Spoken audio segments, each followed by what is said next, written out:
Una pregunta, excelente las presentaciones.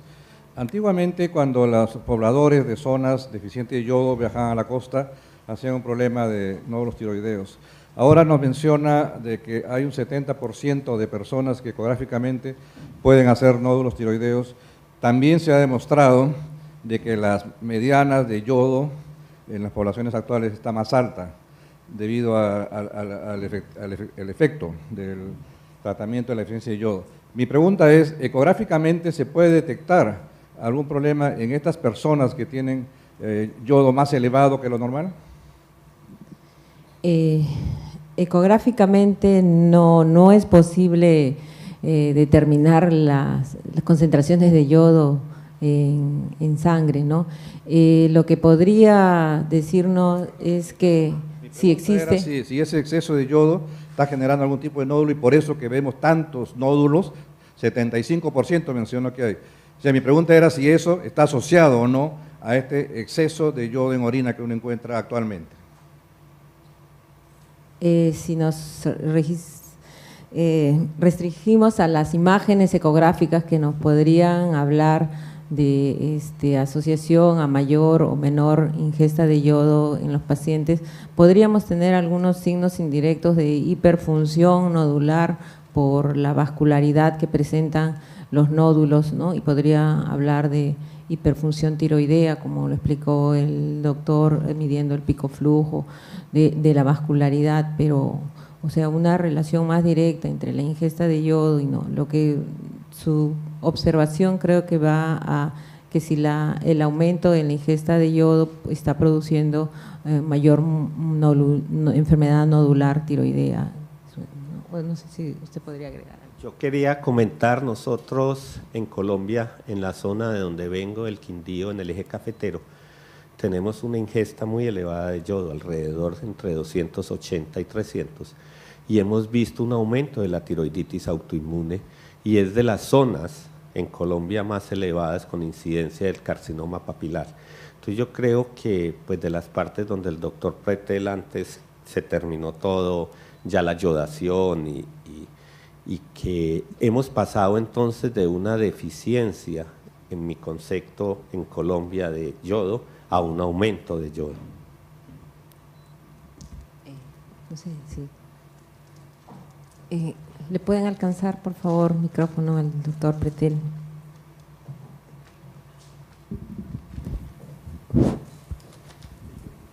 Gracias, doctor. Muchas gracias por esta buena revisión e importancia de, por un lado, de los marcadores oncológicos, que indudablemente es un valioso y nuevo instrumento y un avance tremendo que nos va a ayudar muchísimo en el diagnóstico y manejo de los cánceres de tiroides. Mi comentario a este nivel sería simplemente qué participación estamos teniendo, qué actividad estamos desarrollando en el país en este campo, porque lo que se nos ha presentado es indudablemente los conceptos básicos, pero no sé si estamos entrando ya en nuestro país, en Cayetano Heredia, a participar en estos estudios y qué avances tenemos. Igual concepto lo emito para la doctora Milushka Huachín, que nos ha presentado todos los fundamentos, pero no tenemos estadísticas, qué experiencia tenemos ya en nuestro país aplicando estos conceptos. Y en cuanto a la presentación del doctor Jairo, indudablemente nos muestra cambios que se operan, por ejemplo, en Graves, en la tiroides de Hashimoto. Eso indudablemente, incluso muchos de estos resultados son casi lógicos, que si yo tengo a un paciente con Graves, con un volumen tiroideo aumentado, con una hipervascularización, con yodo radioactivo, con antitiroideo, eso va a ir cambiando. Mi pregunta es, o no, mi comentario es que no podemos, digamos, olvidar el manejo clínico, los marcadores propiamente fisiológicos de la glándula tiroides, para evolucionar a estos pacientes. Es decir, la ecografía es valiosísima, pero no podemos generalizarla porque aumentaría costos y no necesariamente, digamos, contribuye a un manejo diferenciado de estos casos. El comentario del doctor Gustavo, el aumento de la nodularidad en las zonas donde ha habido deficiencia de yodo es bien conocido. Es decir, el aumento de bóceos nodulares es una de las características de las zonas endémicas. La deficiencia de yodo es la principal causa de nódulos tiroideos en estas zonas y se debe a que durante la fase de deficiencia de yodo hay un aumento de TSH, que es el factor principal estimulante de estos nódulos.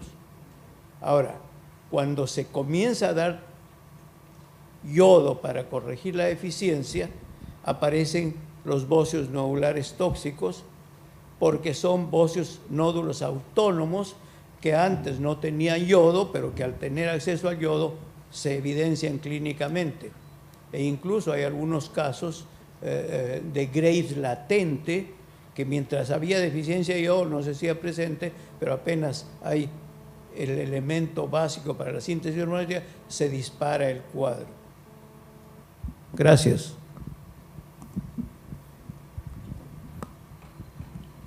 Sí, con respecto a la acotación que decía el doctor Pretel, nosotros carecemos de estadísticas nacionales, ¿no? Lo que falta es un reporte adecuado, ¿no? Tenemos un subreporte, las estadísticas que puede manejar el ministerio las hace a través de las hojas GIS, y a veces es un poco engorroso tener acceso o manipular esa información, ¿no? Pero sí deberíamos empezar ya a tener datos nacionales propios, ¿no? Sobre todo sobre enfermedad nodular.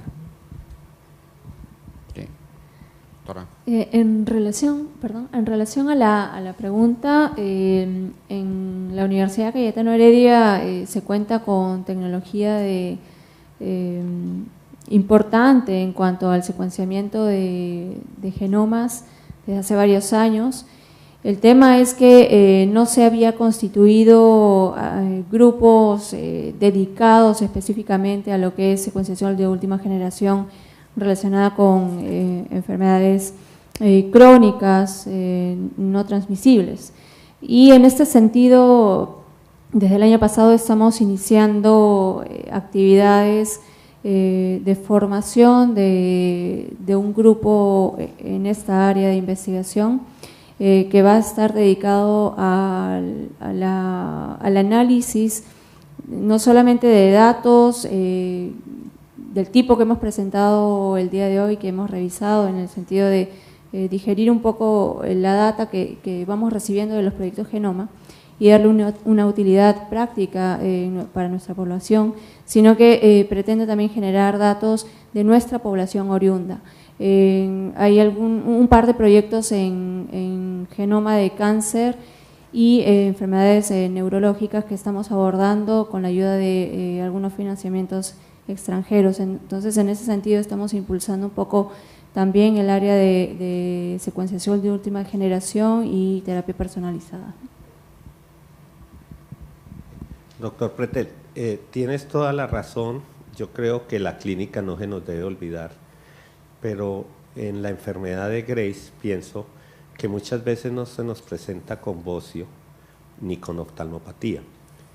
Y los tratamientos difieren, que los americanos son con yodo, los europeos son con metimazol y los japoneses tal vez por Hiroshima y por todo lo que les ha sucedido y ahorita último por Fukushima nunca van a utilizar el yodo. Pero estos pacientes que nos vienen a veces con hipertiroidismo, con enfermedad de Graves, sin oftalmopatía, yo creo que debemos de darle en función, si no tiene un volumen muy aumentado, de tratarlos con antitiroideos de síntesis con metimazol. Y a veces dice uno, en la tiroiditis subaguda es muy fácil la clínica, pero ¿cuánto hemos visto nosotros que han recorrido otorrinos, han recorrido diferentes médicos, han recibido antibiótico terapia y lo que tenían era una tiroiditis subaguda. O en la tiroiditis silente el diagnóstico es muy difícil para nosotros, a veces nos vienen con un hipotiroidismo transitorio. Entonces a eso yo me referí. Sí. El doctor Solís va a hacer su pregunta y después el doctor Pretel. Va a O sea, doctor Jairo, que la ecografía estaría indicada cuando han fracasado todos los otros diagnósticos clínicos o la evolución. La ecografía nos permitiría finalmente establecer un diagnóstico más correcto. La posibilidad, y los que estamos haciendo ecografía y que tenemos un ecógrafo en el consultorio, yo creo que se nos facilita enormemente. Estamos hablando desde el punto de vista de los endocrinos, pero yo creo que es más difícil ir a hacerse una gamografía, que solamente yo creo que se utiliza en el seguimiento del cáncer de tiroides o en el nódulo tóxico, porque muchas veces el médico de atención primaria en Colombia tienen la palabra gamografía, entonces para un nódulo mandan gamografía, para una tiroiditis subaguda gamografía, y entonces también en la enfermedad de Graves, pero yo lo digo es para facilitarnos desde el punto de vista práctico. Algo parecido sucede acá en el Perú también. Sí. En realidad, pues la ecografía de tiroides, el ultrasonido, ha ido ganando terreno a través del tiempo y ya es un procedimiento bastante usado. Y los endocrinólogos estamos entrando bastante en esto, pero también hay que tener en cuenta la gran variedad de informes que se ven. A mí me ha pasado muchas veces que yo recibo, ¿no?, de un mismo paciente ecografías hechas en un lugar, en otro lugar, y son diferentes. Entonces hay que ver también realmente, darle la importancia y el sentido que tiene cada estudio, y de dónde viene, cómo se hizo, qué equipos se usaron, qué gente lo hizo, ¿no? Entonces eso es muy importante para no también sobreestimar este problema. Pero yo quería hacer una pregunta al doctor Jairo. ¿Cuáles son las características ultrasonográficas, ¿no?, en el hipertiroidismo que se ve en la hiperemesis gravídica, y cómo diferenciarlo de la enfermedad de Graves? Sí, yo les hablaba, yo creo que es útil ahí, ¿no?, que cuando se hizo el cuadro del diagnóstico etiológico de la tirotoxicosis utilizando la ecografía, nosotros íbamos bajando, y entonces en una hiperimesis gravidarum no hay una vascularización y no hay una velocidad picosistólica aumentada. En la enfermedad de Graves hay una velocidad picosistólica que yo les decía, un punto de corte que es 30, pero probablemente sea un poco más alto, de 40 por milisegundos. Ahí estamos hablando nosotros entonces que la paciente tiene enfermedad de Graves. O la otra, pues utilizamos los TRAPS, los anticuerpos antirreceptores, pero nosotros, por ejemplo, en Colombia tenemos un poco de dificultad, no sé si ustedes lo hacen fácil aquí. Entonces es algo que tenemos de herramienta para hacer el diagnóstico. Lo mismo que una tiroiditis silente, vamos a ver que no hay una vascularización adecuada comparado con una enfermedad de Graves. O la tiroiditis subaguda es característico la clínica, pero también estas imágenes hipoecoicas avasculares.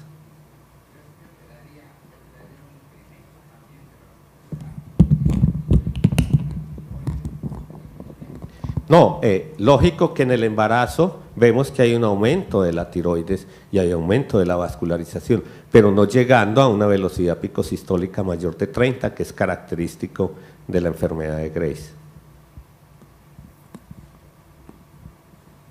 Solo quería hacer una acotación cuanto al comentario del doctor Solís de los reportes de ecografía, ¿no? Ya han salido ya estándares de recomendaciones de cómo hacer un reporte de ecografía, ¿no?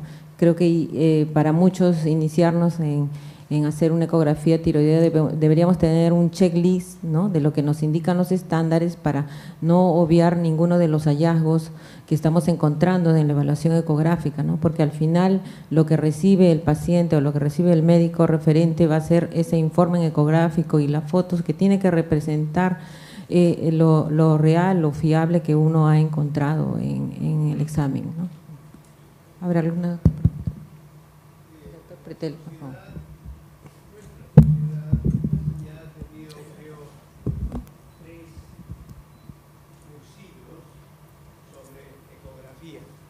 y sobre biopsia por aspiración. ¿Cuántos de nuestros colegas que hacen ecografía en el país han asistido a estos cursillos? Hasta donde yo sé, casi ninguno. Nos concretamos estos cursos a los endocrinólogos, que no necesariamente hacemos ecografía, sino que tratamos de utilizar este instrumento. O sea que aquí creo que corresponde una labor mucho más eficiente para lograr corregir este problema. Anecdóticamente, les cuento, hay un ginecólogo que se ha comprado su ecógrafo y entonces a sus pacientes les examina los ovarios, el útero y de paso le dice, a ver, ¿cómo está tu tiroides? Ah, aquí tienes un nódulo. Yo recibo un número determinado de estos pacientes que no tienen nada. Bueno, eso es lo que has dicho, es operador dependiente. Si el operador no conoce, no tiene experiencia de haber examinado cientos de tiroides previamente normales, no puede diferenciar cuál es una patología. Okay. ¿Alguna otra pregunta? Porque estamos ya en el tiempo. Breve, por favor, doctor. No, solamente yo agradezco por las excelentes ponencias, pero hay un manual de ultrasonografía que ha hecho la Sociedad Peruana de Endocrino. Y es ese manual importante para que todos los tengan, todos los endocrinólogos. Está en la página web, pueden bajarlo, todo lo que lo has dicho está ahí. Y un punto, las universidades tienen que reglamentar las rotaciones de ecografía tiroidea hoy en día. Pues es vital eso. ¿Por qué? Porque la sociedad cumple un rol, pero también las universidades tienen que poner dentro de su sílabus ecografía tiroidea. Y eso vamos también nosotros a ver las competencias con estas universidades. Ese es el único comentario que quería dar. Ok, gracias, doctor Manrique. Entonces, no sin antes de terminar, debemos agradecer la presencia de los dos ponentes, la doctora Claudia Machicado, el doctor John Jairo, por sus excelentes ponencias, y le damos entrega de sus certificados por la participación en este simposio, primer simposio de la mañana.